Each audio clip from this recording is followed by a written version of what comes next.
और मेरे साथ इस वक्त खास मेहमान हैं अरविंद मोहन जी, मेरे साथ जुड़ गए हैं, आईटीवी के कंसल्टिंग एडिटर हैं। अरविंद जी, क्या लगता है आपको, अगर अरविंद केजरीवाल बाहर आए तो कितना असर पड़ जाएगा पूरे मनोबल पर, न सिर्फ आम आदमी पार्टी का बल्कि इंडिया गठबंधन के? नहीं, उससे भी ज्यादा बीजेपी पे असर तो सब और होगा। और जमानत मिलने को फैसला न भी माने तो एक मोरल विक्ट्री वाला मसला भी होगा, क्योंकि और लक्षण भी मुझे लग रहा है 2-3 सुनवाई से जिस किस्म से अदालत का लक्षण है, जी एक तो लग रहा यही है कि जो सवाल पूछे हैं सुप्रीम कोर्ट ने ईडी के वकील से, उसमें लग रहा है कि अंदाजा हम लगा सकते हैं, हालांकि हम बिल्कुल तय नहीं कर सकते। 100 करोड़ का केस है, 1100 करोड़ कैसे हो गया?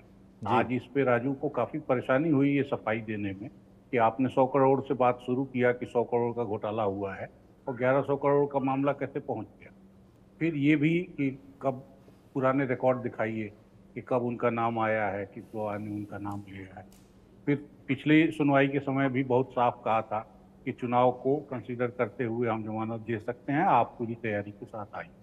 तो मुझे लग रहा है कि आज जब सारी सुनवाई हो जाएगी तो जो फैसला आएगा वो एक महत्वपूर्ण फैसला होगा दिल्ली के चुनाव के लिहाज से और मुल्क के चुनाव के लिहाज से, और दोनों पक्षों के मोरल पे उसका फर्क पड़ेगा।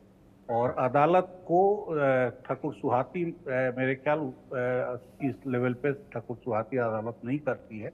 अगर उसने खुद से कहा है कि आप लोग आइए तैयारी के साथ, हम सुनना चाहते हैं और चुनाव में महत्वपूर्ण चीज है और केजरीवाल जैसे लीडर को के हिसाब से और महत्वपूर्ण है, तो इसलिए आप लोग तैयारी से आइए, तो मुझे लग रहा है कि अदालत का रुख कुछ दिख रहा है और फैसले में भी कुछ न कुछ बड़ा फैसला अदालत कर सकती है। जी अरविंद जी, यहाँ पर जो एक पेश है वो ये है कि अरविंद केजरीवाल ने अपनी गिरफ्तारी को चुनौती दी है। अपनी गिरफ्तारी को वो कह रहे हैं कि पूरी जो प्रक्रिया है, जो उनको गिरफ्तार किया गया वही अवैध है। यहाँ मामला बेल का तो बाद में आता है, वो तो गिरफ्तारी को ही अवैध बता रहे हैं। तो इस पर किस तरह का फैसला आ सकता है? क्या कोई बेल के लिए अलग से वो जाएंगे, उनको बेल दी जाएगी, और क्या सिर्फ मोहलत दी जा सकती है चुनावों के लिए? देखिए, मोहलत अगर मिलती है तो ये बेल वाला ही मसला है, ये इससे उससे अलग नहीं मानना चाहिए। टेक्निकली भले दो चीजें अलग हों, लेकिन ये एक तरह की छूट है ही। और दूसरा ये है कि अरविंद शुरू से गिरफ्तारी को उनके वकील लोग ये कोशिश कर रहे हैं कि वो गैरकानूनी है। चीफ मिनिस्टर को इस तरह से और इस तरह के नोटिस पे पहले के किसी मामले में नाम ना होने के बावजूद गिरफ्तार किया गया, तो वो अपना केस अपने ढंग से बना रहे हैं। लेकिन अदालतों की दिलचस्पी, और इसी मामले में मैं नहीं कहूँगा, मैं हेमंत के मामले में भी कहूँगा कि हेमंत सोरेन के मामले में भी अदालतों की दिलचस्पी ये दिखाई दे रही है कि बीच चुनाव में इतने इम्पोर्टेंट लोगों को पैसे पकड़ के रखा जाए तो उसमें जमानत का प्रोविजन हो सकता है। उनको भी ये कहा गया कि आप जमानत की अर्जी मूव करिए, हम लोग सुने। तो ये एक व्यवहार में फर्क आया है। असल में दोनों भागने वाले नहीं, और इस लेवल के लोग गवाहों को और जांच को प्रभावित तो कर सकते हैं, वो एक तर्क उनके खिलाफ है, लेकिन भाग जाएं कहीं और एब्सकॉन्डर हो जाएं जमानत लेके, ऐसा सीन तो चलिए अब इसके राजनीतिक जो असर है उस पर भी जरा एक बातचीत कर लेते हैं। हमारे साथ प्रोफेसर मनोज कुमार भी जुड़ गए हैं, जाने माने राजनीतिक विश्लेषक हैं। मनोज जी, क्या राजनीतिक असर देखते हैं आप, अगर रिहाई मिल जाती है और अगर नहीं मिलती है, दोनों सूरतों में? देखिए, सबसे पहले तो मैं ये कहना चाहूंगा कि अभी अरविंद जी जो बात बोल रहे थे कि इसके राजनीतिक नफे नुकसान तो होंगे अगर सुप्रीम कोर्ट का जो भी डिसीजन आता है, क्योंकि जिस समय इनको अरेस्ट किया गया है और जो एक आप सब जानते हैं कि भारत एक लोकतांत्रिक देश है और एक पूरा देश चुनाव के मतलब एपिसोड में जा चुका है और सब लोग, हर पॉलिटिकल पार्टी अपने अपने पार्टी के लिए प्रचार कर रहा है। और इस देश की जनता एक इमोशनल और भावनात्मक तो है, ये चूंकि इसका इतिहास रहा, मुझे लगता है कि आज जो सुप्रीम कोर्ट का जो डिसीजन आएगा या जो भी अभी आने वाला है, मुझे लगता है कि उसमें वो फैक्ट आधारित डिसीजन देंगे, क्योंकि अब जैसे अभी जब अंदर कोर्ट के अंदर क्या हो रहा है हम लोगों को पता नहीं है, लेकिन जो मीडिया में जो दिख रहा है उस आधार पे हम यहाँ आकलन कर सकते हैं कि कहीं न कहीं सुप्रीम कोर्ट एक तरीके से सॉफ्ट उसका स्टेटमेंट आ रहा है, जो कि लग रहा है कि जिस प्रकार से ईडी से सवाल किया जा रहा है। और लेकिन दूसरी तरफ फिर ये भी बात है कि क्या अगर आप मुख्यमंत्री हैं, अगर इस तरीके का क्राइम या इस तरीके का करप्शन में अगर आपका नाम आता है और आपके पास एविडेंस है, तो हम वहां पे क्या कर सकते हैं। तो मुझे लगता है कि दोनों स्थिति में आज के डेट में सुप्रीम कोर्ट का निर्णय बहुत ही इंपॉर्टेंट हो जाता है कि अगर वो इस आधार पे अगर उसको उनको बेल या उनको बरी करता है, तो ऑब्वियस है कि उनको राजनीतिक रूप से भी उनको बेनिफिट मिलेगा, और जो अपोजिशन जो पार्टियां हैं या जो जिस तरीके से उनका अरेस्टिंग हुआ है, कहीं ना कहीं उसके मामले में उनके लिए। ठीक है, आलोक जी भी हमारे साथ जुड़ गए हैं, एडिटोरियल डायरेक्टर हैं।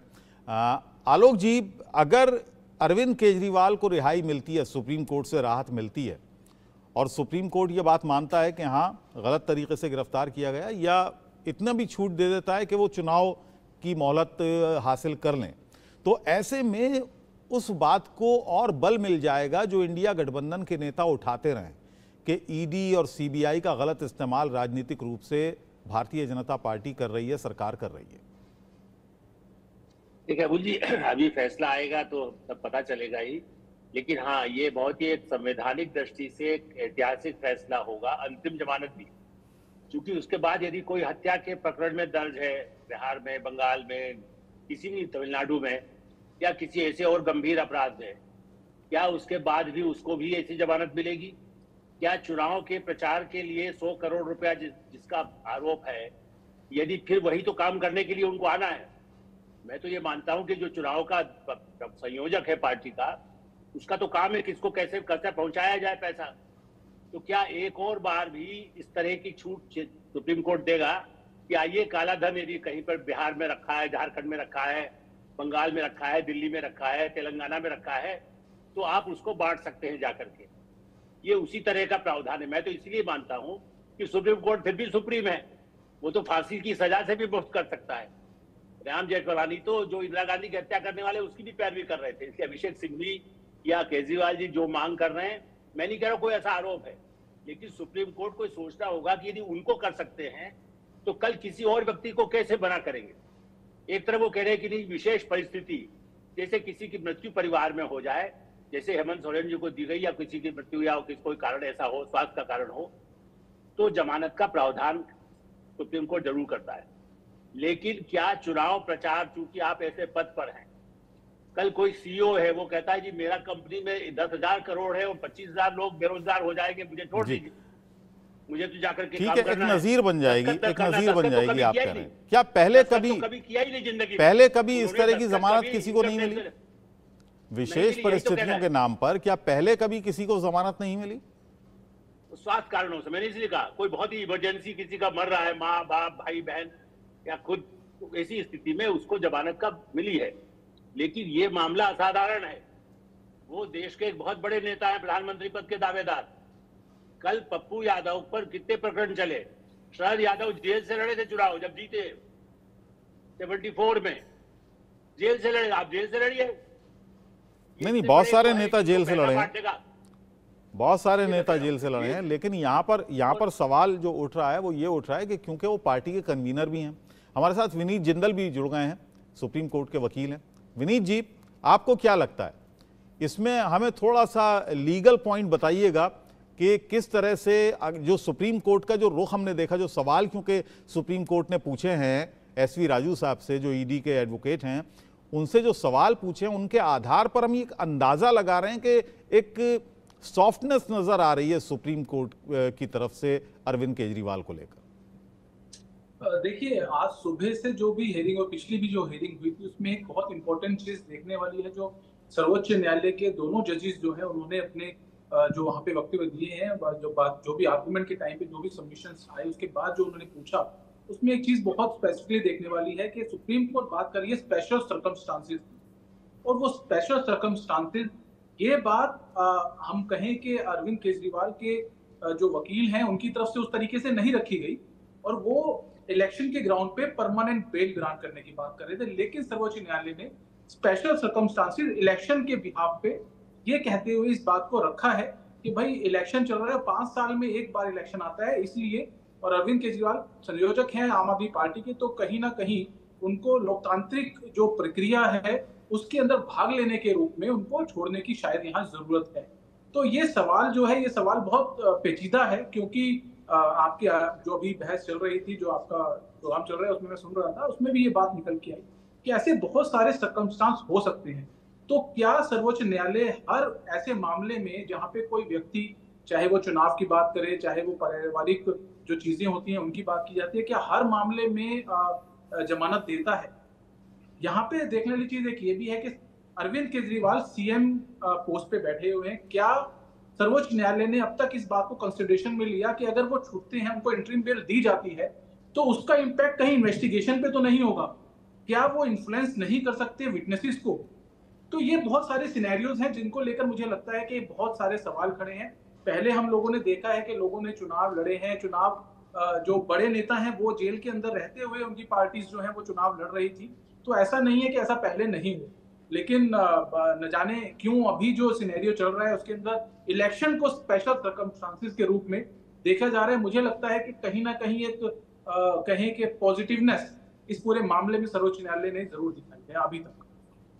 ठीक है, आलोक जी क्या लगता है आपको? ठीक है, ये तो लीगल पॉइंट बताया वकील साहब ने, लेकिन अगर राजनीतिक रूप से देखें तो इस चुनाव में क्या असर पड़ने वाला है अगर बाहर आते हैं तो?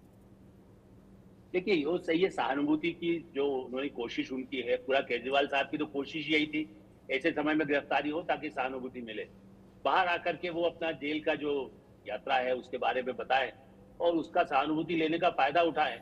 ये निश्चित रूप से संभव, लेकिन बिना उसके भी सुनीता जो उनकी पत्नी है, यदि वो भी अभियान चलाती है तो सहानुभूति की कोशिश तो वो भी होगी। लेकिन हाँ, इनके आने के बाद ये देश के अन्य हिस्सों में भी जा सकेंगे। इसीलिए मैंने कहा कि ये तो बहुत कुछ डिपेंड करता है उसका कितना, कई बार ऐसा हुआ है सर। मैं राहुल जी, डॉक्टर अंबेडकर तो संविधान के निर्माता थे, वो 2 बार चुनाव हार गए, 52 में 54 में। इलेक्शन में आप और हम प्रेडिक्शन नहीं कर सकते कौन हार जाएगा कौन जीत जाएगा। केजरीवाल जी अंबेडकर से तो बड़े नहीं है। ये मेरा ऐसा मानना है कि ये कहना कि मेरे बिना तो चुनाव ही नहीं हो सकता है, मैं हार जाऊंगा तो दुनिया खत्म हो जाएगी, ये जो कहना है, इसलिए इसका रिपरकेशन वो ठीक है, वो तो कई बार धोखा देकर के तो लोग, आप देखिए ना, 20 साल की सजा होने के बाद भी पप्पू यादव आज चुनाव लड़ रहे हैं। कल केजरीवाल जी देश के प्रधानमंत्री बन जाए तो हम और आप कैसे रोक सकेंगे? सवाल ये नहीं है, सवाल ये है कि इस समय सुप्रीम कोर्ट, इसीलिए में अदालत ही सुप्रीम है, लेकिन एक्टिविज्म जो सुप्रीम कोर्ट का है वो अमेरिका से प्रेरित कुछ मामलों में है। वहां तो सजा हो जाए तब भी ट्रम्प चुनाव लड़ सकते हैं। क्या हम अमेरिकन सिस्टम चाहते हैं? तो बहुत अच्छी बात है, वो तो उसके बाद हो सकता है फिर इस पर अपील हो। तुषार मेहता, अभी आपने श्री राजू का नाम लिया, लेकिन तुषार मेहता भी बहस कर रहे हैं, वो बड़े काबिल, माने वो भी बड़े वकील है। अभिषेक सिंह भी बहुत बड़े वकील है उनके, तो वो भाई देखिए ना, वो जजेस जो लोग हैं दुनिया देश भर में, कई उनके साथ पड़े हुए होंगे, तो वो इतने बड़े काबिल हैं, सुप्रीम कोर्ट के जज भी हो सकता है उनके साथ पड़े हुए हों। तो ऐसी स्थिति में वो, उनकी काबिलियत पर मुझे कोई प्रश्न नहीं है। वो एक इतिहास बना रहा है, जैसे कपिल सिब्बल ने एक सुप्रीम कोर्ट के न्यायाधीश पर जो संसद से जिनको हटाया जाना था उसकी पैरवी करके वो देश के इतने बड़े मंत्री और नेता बन गए, बड़े बड़े वकील बन गए। एक दिन का 50 लाख रुपया उनको देना पड़ता है, 1 घंटे का, सॉरी। ऐसी स्थिति में अभिषेक सिंह भी इसके बाद हो सकता है 100 करोड़ रुपया प्रतिदिन का लें, उनका तो एज ए वकील उनका एक भाव बढ़ जाएगा। हो सकता है अरविंद केजरीवाल जी देश में और 1000 करोड़ उनको इकट्ठा करना मिल जाए पार्टी के नेता के नाते। चलिए, वकीलों का भाव बढ़ेगा वो एक अलग चीज है, लेकिन आम आदमी पार्टी का और अरविंद केजरीवाल का कितना भाव बढ़ जाएगा अगर रिहा होते हैं तो? कह रहा हूं, वो 1000 करोड़ इकट्ठा कर लेंगे। अभी 100 करोड़ किया था, यदि 1000 करोड़ भी कर सकते हैं। जो सरकार के खिलाफ है, कई ताकतें पैसे दे देती है, जो सरकार को हटाना चाहती है उससे पैसे वसूल करेगी, ये लड़ेगा हमारे लिए। जी अरविंद जी, मेरा ये मानना है कि इकट्ठा कर सकते हैं। नहीं, लेकिन ईडी अगर अपने मुकदमे में 100 करोड़ से शुरू करके 1100 करोड़ पर पहुंच गई है कि इसी एक ही मामले में 100 करोड़ का घोटाला है। सॉरी अरविंद जी, 1100 करोड़ का मुनाफा हुआ, उसमें 100 करोड़ इनको मिला। ये खाली लाइन हम मीडिया में चला रहे हैं। केस ये है कि 1100 करोड़ का मुनाफा उन कंपनियों को हुआ जिसका इन्होंने लिया। जैसे बोफोर्स में कहा जाता 63-64 करोड़ रुपया मिला, वही तो था आरोप। ये थोड़ी था कि बोफोर्स का सारा पैसा ले लिया। यहाँ 1100 करोड़ का मुनाफा उन कंपनियों को हुआ जिनको ठेका दिया गया, जिन्होंने एक्स्ट्रा अपना उसका उनको छूट जो कमीशन में दी गई। पूरा केस तो सब लोग जानते हैं, मैं उस पर नहीं जा रहा हूँ। यही तो कंफ्यूजन है। मीडिया में प्रचार का तंत्र इतना उनका मजबूत है। मोदी क्या, मेरा ख्याल है उनका ट्रम्प का भी नहीं में किसका कहा यह गया है कि 100 करोड़ का किसका पैसा तंत्र घोटाला हुआ, केजरीवाल का। नहीं, ये तो कोर्ट ने जो पूछा है, अरविंद जी उसका जिक्र कर रहे हैं, जो कोर्ट ने पूछा है कि 100 करोड़ का मामला 1100 करोड़ का कैसे बन गया, ये उस बात का जिक्र कर रहे हैं। मैं उसको अब क्या कोर्ट भी नहीं समझा? पकड़ी ना, हम तो इतने दिन तक समझ रहे, वो कोर्ट भी समझता होगा, लेकिन उसकी लाइन हम चला रहे हैं कि 1100, उन्होंने पूछा कि 1100 करोड़ कैसे कह रहे हैं। मैं भी जिस दिन से घोटाला आया, आप और हम डिस्कस कर रहे हैं 1100 करोड़ का मुनाफा। अपने यहाँ तो कई ग्राफिक चले हुए हैं बुल जी, कितना मुनाफा हुआ, किसको मिला, कैसे शराब कहाँ पर नगद अभी भी मिलती है, जहां पर उनका अभी भी जहां ठेका इस तरह का हो, तो इस तरह से उसका कोर्ट ने पूछा, वो सही है। हो सकता है उनके जज ने उस चीज को नहीं, तो अब वो उनको बताया जाएगा कि साहब 1100 करोड़ रुपया जो है इसमें कंपनियों का मुनाफा, डिटेल यही तो। अब उन्होंने फाइल मांगी है, इसीलिए मैं कह रहा हूँ सुप्रीम कोर्ट पर मेरा भी पूरा भरोसा है, मैं बहुत इज्जत करता हूँ।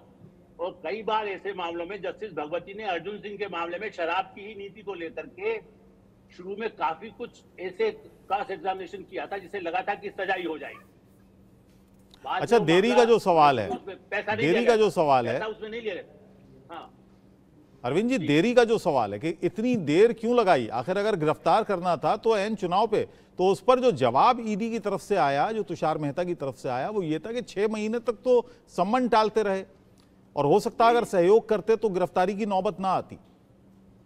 नहीं, वो बात उनकी बातों में समन टालना ये सब चीजें रही हैं, लेकिन 2 बरस लगा है, एक गवाह से 10-10 बार गवाही ली गई है, फिर उन गवाही में नाम अगर अरविंद का आखिरी दफे आया तब शुरू हुई है बातें, अरविंद का ही नहीं कई लोगों का।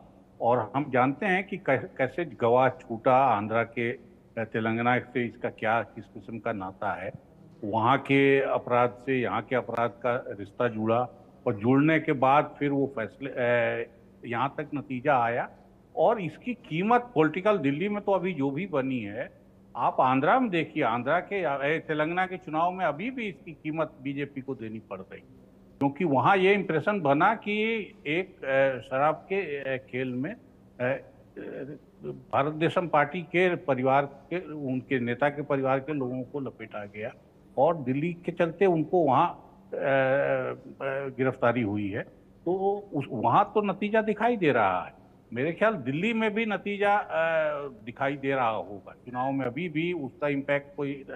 लेकिन आज के अगर जजमेंट से चीजें, जजमेंट में कहीं उनको राहत मिल गई अरविंद केजरीवाल को, तो मुझे लगता है कि ये बड़ा भारी फर्क ला देगा चुनाव पे, कार्यकर्ताओं के उत्साह पे, नेताओं के उत्साह पे, और विपक्ष माने यहाँ बीजेपी विपक्ष है, उसके उत्साह पे भी, क्योंकि बीजेपी ने अपना सारा कुछ दांव पे लगा दिया है इस केस में, और इस केस में किसी न किसी लेवल पे सबको बाहर से दिखाई दे रहा है कि गड़बड़ हुई है।